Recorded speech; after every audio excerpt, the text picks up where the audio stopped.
Good morning, hello guys. Update lang after 5 days. Kilala nyo ba to? Ito na si Mekmek ngayon. Yan, yan, malaki na.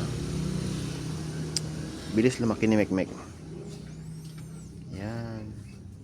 Kung titignan nyo, halos lahat ng katawan niya may balahibo na. At kung mapapansin nyo sa likod, merong isang maliit na ibon. Yan. Nakita ulit ng mga bata.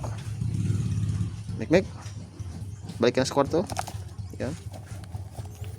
Nakita ng mga bata doon sa lugar kung saan malapit nakita si Mekmek.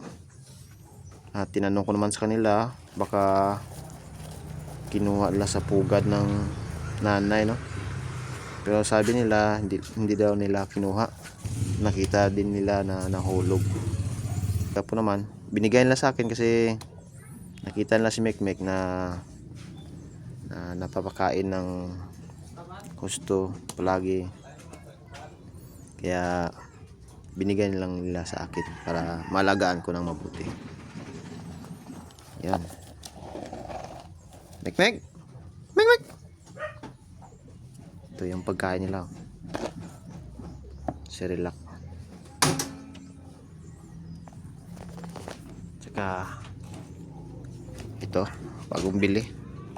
Salamat sa nag-donate. Thank you, thank you. So, update lang namin kayo ulit. Siguro next update wala na si Mekmek, nakalipad na. Adios.